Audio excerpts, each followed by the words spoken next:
O mestre do amor, Jesus, o maior exemplo de sabedoria, perseverança e compaixão.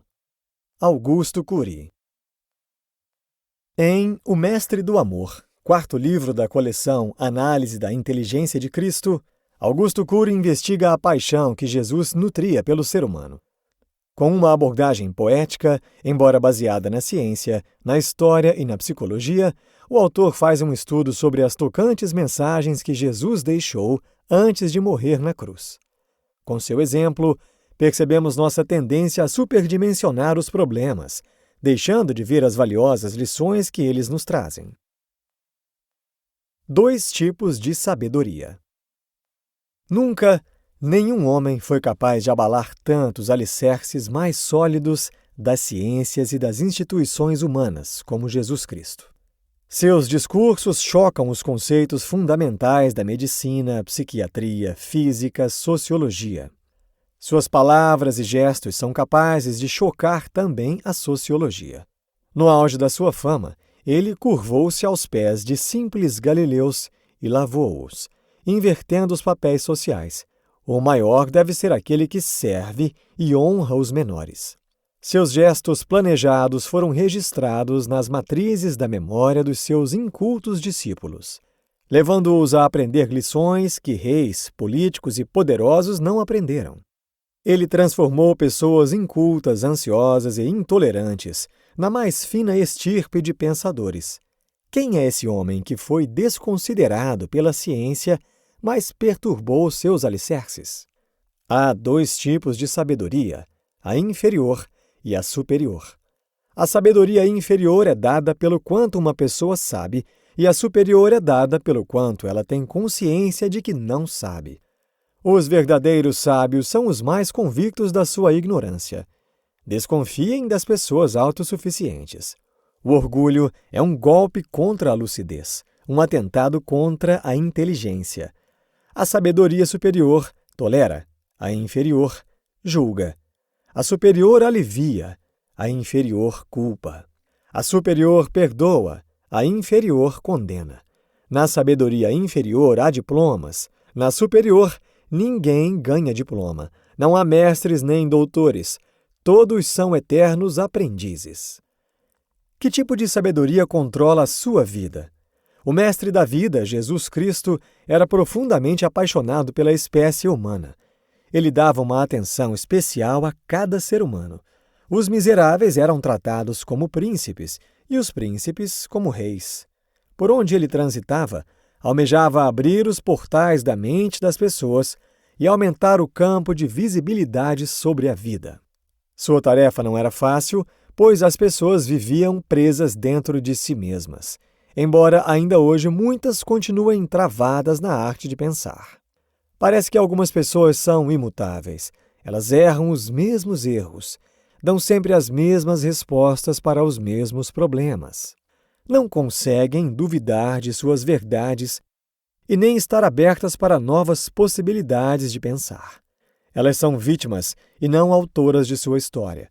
Você é o autor da sua história ou vítima dos seus problemas? Jesus desejava que o homem fosse autor de sua vida, alguém capaz de exercer com consciência o seu direito de decidir. Por isso ele convidava as pessoas a segui-lo. O mestre do amor tinha muito para ensinar a cada pessoa, mas nunca as pressionava a estar aos seus pés ouvindo-o. O amor e não o temor era o perfume que esse fascinante mestre exalava para atrair o homem e fazê-lo verdadeiramente livre. Jesus amava ser um homem e lutava para que as pessoas percebessem o valor incondicional da vida. Para isso, procurava desobstruir a inteligência delas. Que ferramenta ele usava? Muitos pensam que Jesus só discorria sobre a fé, mas ele utilizava uma das melhores ferramentas para abrir as janelas da mente humana, a arte da dúvida. A arte da dúvida é uma ferramenta fundamental para expandir o leque do pensamento. A morte de um cientista ocorre quando ele deixa de duvidar do seu conhecimento. Duvidar das minhas convicções pode fortalecê-las, se elas tiverem fundamento, ou pode abrir novas possibilidades do pensamento, se elas forem frágeis e superficiais. Quem sabe utilizar a arte da dúvida vai ao encontro da sabedoria superior e, por isso, sempre vai considerar todo o seu conhecimento uma pequena gota num oceano. Por que Jesus foi carpinteiro? Porque ele não foi um agricultor, um pastor de ovelhas ou um mestre da lei. Se tudo na sua vida fora planejado, será que sua profissão era acaso do destino? Certamente que não. Será que ele se tornou um carpinteiro apenas porque essa profissão era humilde e despojada de grandes privilégios sociais? Ele foi um carpinteiro porque iria morrer com as mesmas ferramentas com as quais sempre trabalhara. Quem suportaria trabalhar com as mesmas armas que o destruiria? O jovem Jesus trabalhava diariamente com martelo, com pregos e madeira. O menino, de acordo com Lucas, escritor do terceiro evangelho, sabia qual era sua missão, o que indica que ele sabia qual era seu destino. Somente isso explica por que previu claramente a maneira como morreria aos seus íntimos, antes de haver qualquer ameaça. O menino Jesus sabia que um dia seria ferido de maneira violenta com as ferramentas que manipulava. Toda vez que cravava um prego na madeira, provavelmente tinha consciência de que seus pulsos e seus pés seriam cravados numa cruz. Cada vez que levantava suas mãos e o golpe do martelo nos pregos produzia um estalido agudo, ele tinha que aprender a proteger a sua emoção. Jesus atingiu o topo da saúde psíquica, um príncipe da paz. Apesar de ter todos os motivos para ser frágil e angustiado, Jesus tornou-se um homem forte e pacífico. Não tinha medo da morte nem da dor. Ele falava da superação da morte e da eternidade com uma segurança incrível. Era tão seguro que se expunha em situações de risco e não retinha o que pensava. A capacidade de observação de Jesus era espetacular. A rapidez de raciocínio era impressionante. A sua capacidade de síntese e objetividade na confecção de suas ideias era espantosa. Com uma simples frase tal como "Quem não tem pecado, atire a primeira pedra", dizia inúmeras coisas e causava uma revolução em seus ouvintes. As histórias que contava tinham tantos detalhes em tão poucas palavras que somente um excelente observador dos eventos da vida e com uma mente privilegiada poderia elaborá-las. Ele dizia: "Observai as aves do céu, olhai os lírios dos campos. Um semeador saiu a semear. O mestre da vida foi um dos maiores contadores de histórias de todos os tempos, com a vantagem de que suas histórias mudavam a rota de vida das pessoas. Ele atraía e educava seus ouvintes. Jesus não apenas viveu o mais intenso teste emocional ao trabalhar com as mesmas ferramentas que o destruiriam. Ele também foi um carpinteiro, porque sua profissão era um símbolo da sua atuação como escultor da alma humana. A sua memória é um jardim ou um deserto? Não espere que as condições sejam ideais para que você possa cultivar um jardim no solo da sua emoção. Nas condições mais adversas, podemos cultivar as flores mais belas. Humanidade inigualável. Muitos amam os feitos sobrenaturais de Jesus. Exaltam seu poder divino, mas não conseguem enxergar a exuberância de sua humanidade. O homem, Jesus, era um especialista em captar os sentimentos mais ocultos, escondidos nos gestos das pessoas, mesmo daquelas que não o seguiam.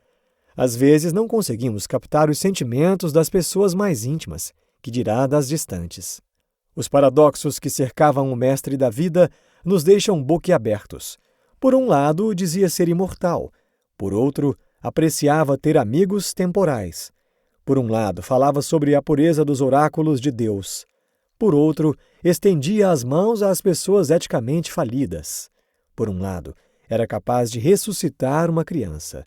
Por outro lado, escondia seu poder pedindo aos pais dessa criança que lhe dessem de comer. Muitos têm dinheiro e fama, mas são pessoas comuns por dentro. Jesus, embora famosíssimo, era comum por fora e especial por dentro. Há homens milionários que têm caseiros, jardineiros, mordomos emocionalmente mais ricos que eles. Principalmente quando trabalham com prazer e conseguem extrair o belo nas pequenas coisas da vida. Muitos homens de sucesso frequentam os consultórios de psiquiatria Tiveram sucesso financeiro, social e intelectual, mas se auto-abandonaram.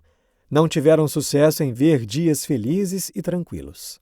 A fama batia à porta do homem Jesus, mas ele a desdenhava. Jamais perdeu a simplicidade e o encanto pela vida. Onde está a prova disso? A prova está em que, mesmo no auge da fama, ele ainda conseguia fazer de um lírio do campo um espetáculo aos seus olhos. A prova também está em sua sociabilidade e espontaneidade. Ele almoçava e jantava prazerosa e frequentemente na casa das pessoas, mesmo daquelas que não conhecia. Jesus Cristo rimava na sua personalidade a gentileza e a segurança, a eloquência e a simplicidade, a glória e o anonimato, a grandeza e os gestos humildes. Enfrentava o mundo para defender o que pensava, mas ao mesmo tempo conseguia chorar sem reservas diante dos outros. Ele atingiu o topo da saúde psíquica. Sua humanidade foi inigualável. Precisamos aprender com o mestre da vida a viver saudavelmente no solo dessa sinuosa existência. Precisamos deixar de lado nossos títulos acadêmicos, nossa conta bancária e nossa responsabilidade social e aprender a ter prazer em nos relacionarmos com as pessoas com espontaneidade e flexibilidade. O mais sobrenatural dos homens amou a naturalidade. Ajudou a todos com seu poder, mas recusou-se a usá-lo quando foi julgado e crucificado. Quis ser um homem até esgotar a energia de todas as suas células e ter nas matrizes de sua memória todas as experiências humanas. A trajetória em direção ao Calvário. O mestre da vida foi preso secretamente e julgado à surdina da noite. Nas primeiras horas do dia, o veredito final já havia sido dado. Saindo da fortaleza Antônia, a grande surpresa, o réu estava mutilado. Foi julgado e espancado. Em menos de 12 horas, seus inimigos destruíram seu corpo. O filho do homem não tinha mais força para caminhar. O mais amável dos homens tinha uma coroa de espinhos cravada em sua cabeça, gerando dezenas de pontos hemorrágicos. Sua face estava cheia de hematomas. Havia curado a vista dos cegos. Agora estava com os olhos inchados. Os edemas dificultavam sua visão. A musculatura das pernas estava lesada. A pele das costas aberta pelos açoites. Seu corpo desidratado. Ele estava na fortaleza Antônia, casa de Pilatos. Lá fora, uma multidão de homens e mulheres impassíveis queria notícias. Desejavam saber o veredito romano. De repente, um homem quase irreconhecível aparece escoltado. A multidão ficou chocada. Não podia ser ele.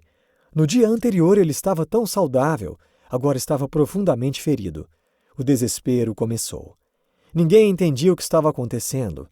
O homem que fez milagres estarrecedores estava fragilizado. O homem que discursou eloquentemente sobre a vida eterna estava morrendo. Que contraste! A cena era impressionante. Em meio aos gritos de choro, os soldados chamavam e usavam a força para que todos abrissem espaço. Um cordão humano foi lentamente feito para o réu passar. Se Jesus se fixasse na sua dor e na ira dos seus carrascos, teria abandonado o seu cálice. Porém, nem suas dores, nem a frustração causada pelas pessoas o dominavam. Nós desistimos facilmente das pessoas que nos decepcionam, mas ele tinha uma capacidade de perseverança ímpar. Ele estava sofrendo, mas não sofria como um miserável ou um infeliz. Em cada momento de dor, entrava num profundo processo de reflexão e diálogo com seu Pai. O mestre da vida caminhava dentro de si mesmo enquanto caminhava para seu destino final. Conseguia ver as dores em outra perspectiva. Jesus sempre esteve disposto a carregar a sua cruz. Agora era chegado o momento. Contudo, seus inimigos o torturaram tanto que não tinha energia para carregá-la.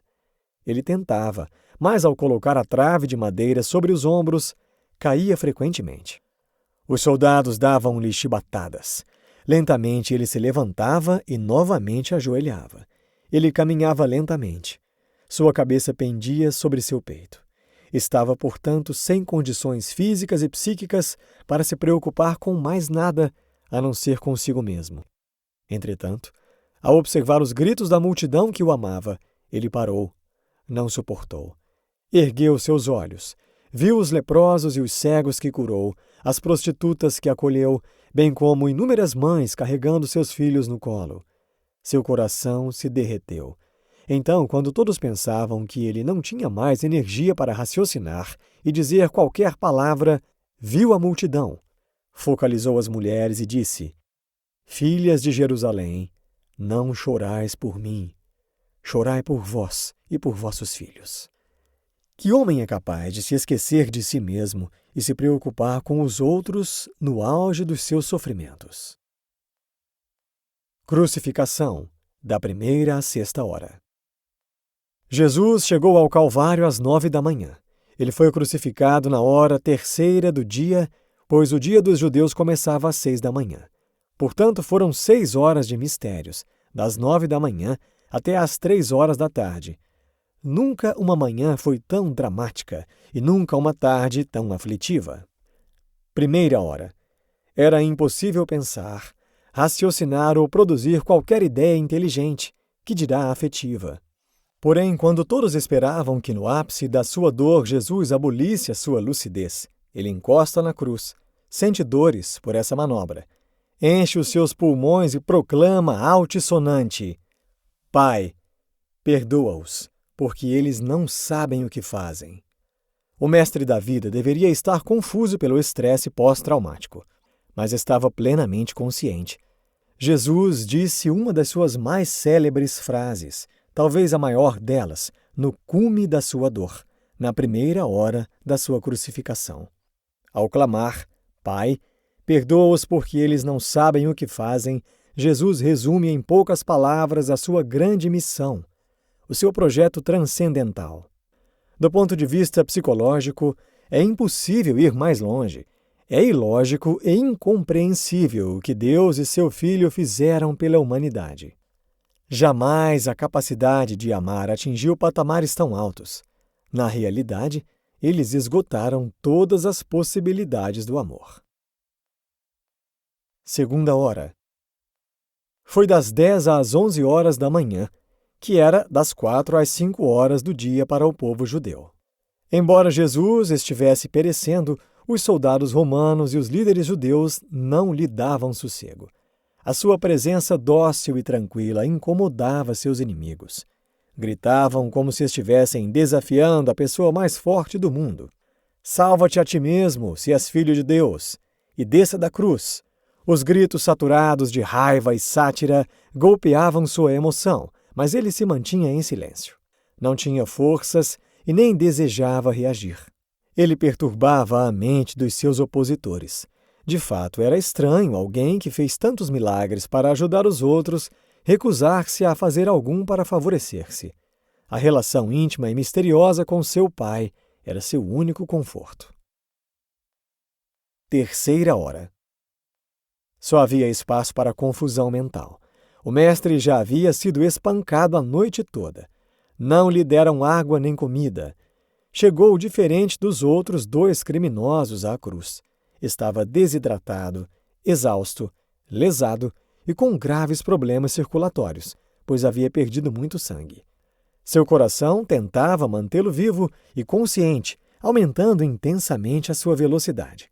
Era de se esperar que a sua capacidade de raciocínio estivesse mutilada. Enquanto seu corpo lutava para mantê-lo vivo, ele iluminava a sua mente e produzia palavras e gestos inacreditáveis. Quando eles lhe deram trégua, verbalizou 3 tipos de pensamentos admiráveis. Tais pensamentos expressaram um cuidado afetivo com um criminoso, com sua mãe e com seu amado discípulo João. Enquanto todos zombavam dele, um criminoso fez um reconhecimento inimaginável. Ao se encontrarem no Calvário, esse criminoso viu algo além dos hematomas e da sua fragilidade. Enxergou que o homem que estava morrendo ao seu lado não era um homem comum, mas um rei com um poder que ultrapassava os limites da compreensão humana. Um rei que possuía um reino invisível, mas real.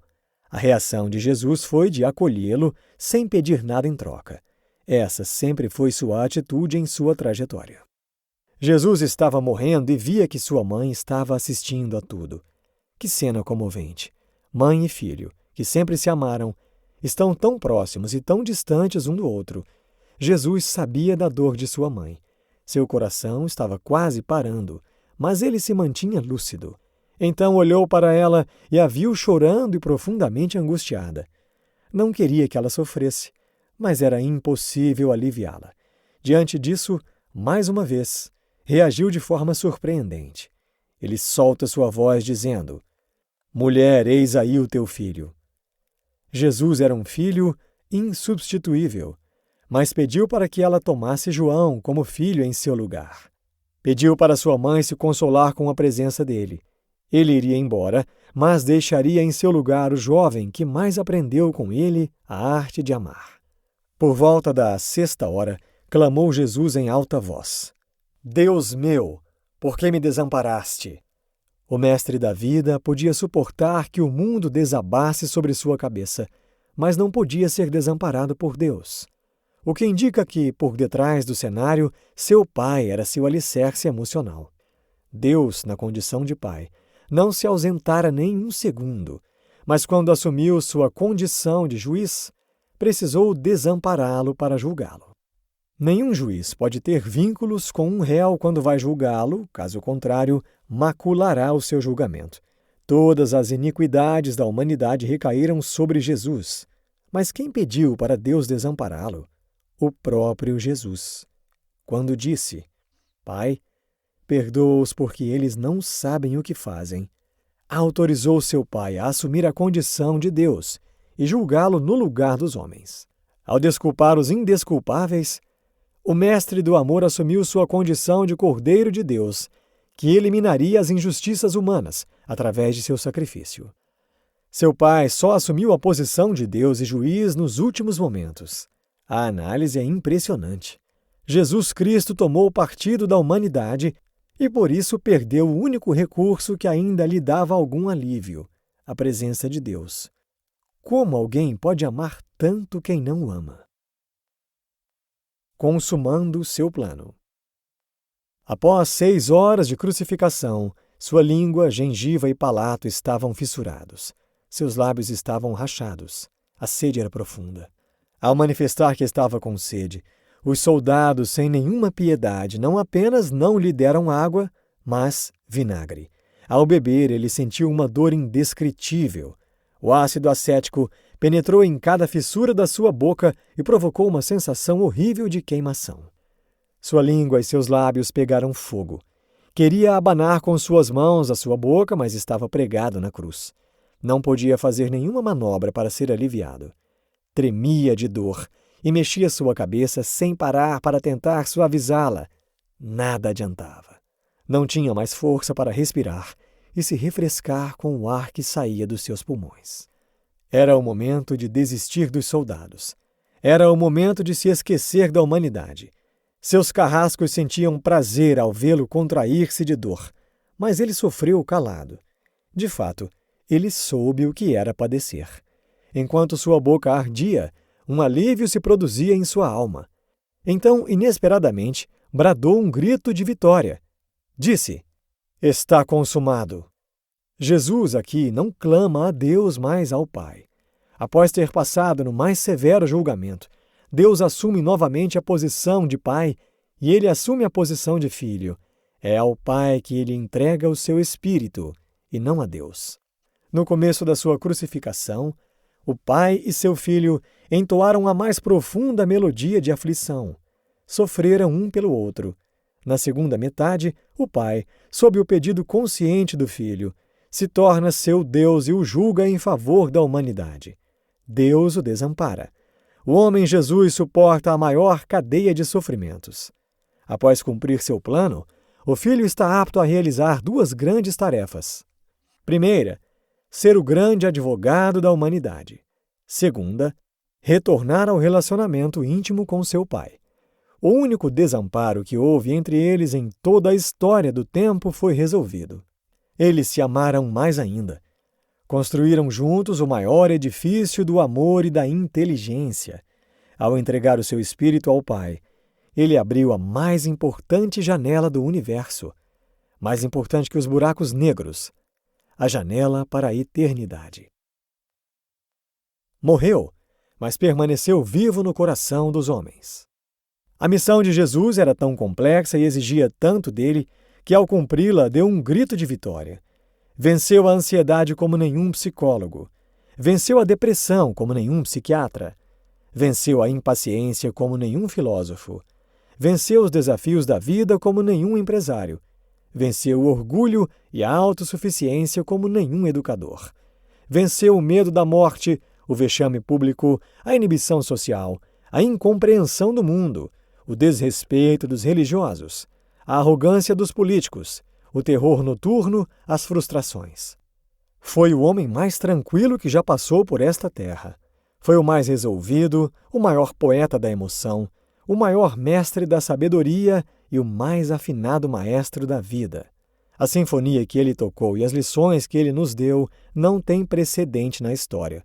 Depois de ter vencido tudo, não havia outra coisa a fazer a não ser comemorar. Comemorou, morrendo. Dormiu em paz. Jesus descansou tranquilo, sem ter nenhuma dívida com os outros e sem levar nenhuma dívida dos outros. Talvez tenha sido a primeira pessoa na história que tenha fechado os olhos da existência sem cicatrizes em sua memória. Nunca alguém foi tão livre nos terrenos conscientes e inconscientes de sua personalidade. O mundo conspirava contra ele, mas não teve inimigos na sua alma. Ele nos ensinou que podemos vencer as algemas do medo e as amarras de nossas dificuldades. Colocou colírios em nossos olhos e nos revelou que nenhum deserto é tão árido e tão longo que não possa ser transposto. Usou a energia de cada célula para viver intensamente cada momento e atingir seu grande objetivo, até que ela se esgotasse. Sua história foi pautada por grandes turbulências, mas ele considerou um privilégio ser um ser humano. A cruz foi a expressão solene do seu amor pela vida. Foi um maestro da vida.